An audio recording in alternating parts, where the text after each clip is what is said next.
Hey, what's up there guys? And in this episode, I'm finally going to show you guys how to color objects. I've already prepared a simple artboard for us, and let's just start with this outline here.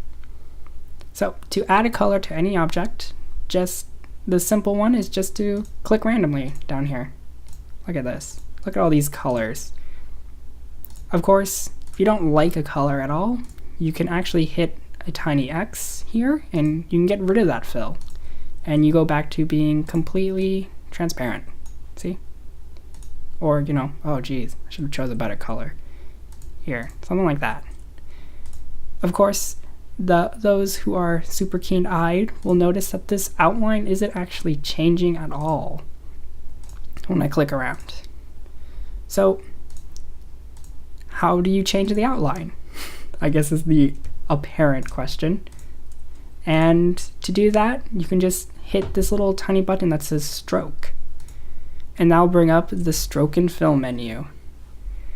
And you can actually toggle between the tabs by hitting the fill or the stroke, and it'll actually toggle back and forth. And these menus are exactly identical between each other. So let's just go through them. So you have an X to get rid of the color. You have a flat color button.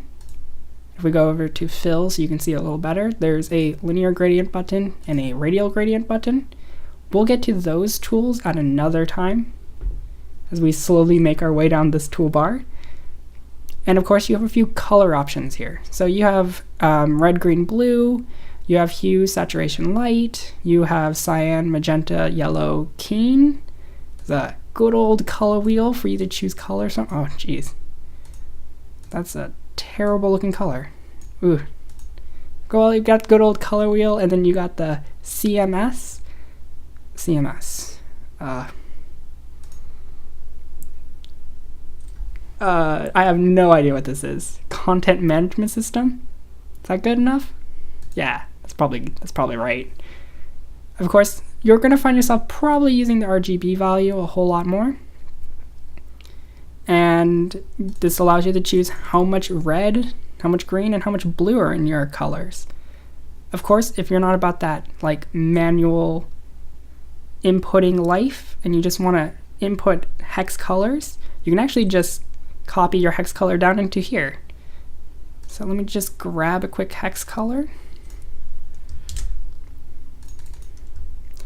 And I chose an F8 5F73, which is kind of like a nice pinkish red color, and it looks beautiful, except for nothing has changed.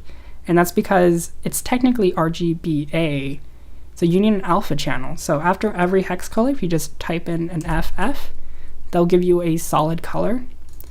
Of course, you can choose the alpha yourself, and the values range between 0, which means completely opaque, to 255. This is actually the same for all of the colors here. So if I choose 255, 255, 255, you get a white, and then zeros give you nothing but black. Let's actually go back to our color here. Of course, we can also remove the stroke if we want. There's some actual other tools here. So there's an opacity slider right here. This opacity slider actually is for the object. So the object becomes more opaque. Alternatively, you can actually change the object's opacity with this little input box here. So let me make that like a 75, right? The number reflects that. There's also a blur. Be careful with the blur. You can get a little.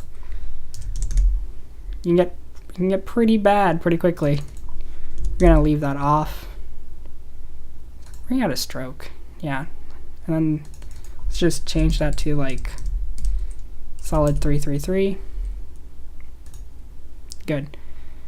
So you can input hex colors. If you were to copy paste with the hashtag or pound key, it will actually fill in the color for you completely. So you don't even have to worry about that.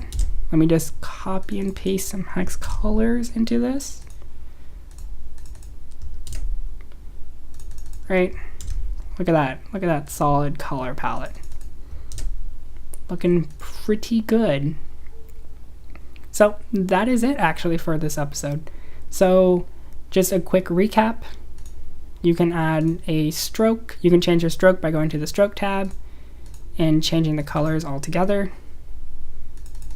You can actually input hex values here as long as they have an alpha, so 2 Fs afterwards for solid. You can input hex colors directly if they have a hashtag, and Inkscape will manually fill in the color for you. There is an opacity slider. Let's actually go to the bottom one, right? There is an opacity slider for opaqueness. Let's make that like 85. 90. Like 95. There's an opaqueness slider for making things more opaque. And there you go. So if you guys like this video, give it a like. If you dislike it, I guess give it a dislike. Leave a comment, something like, I don't know, your favorite hex color. Yeah, let's do that. And why not subscribe, you know? Just saying. And until next time, boy.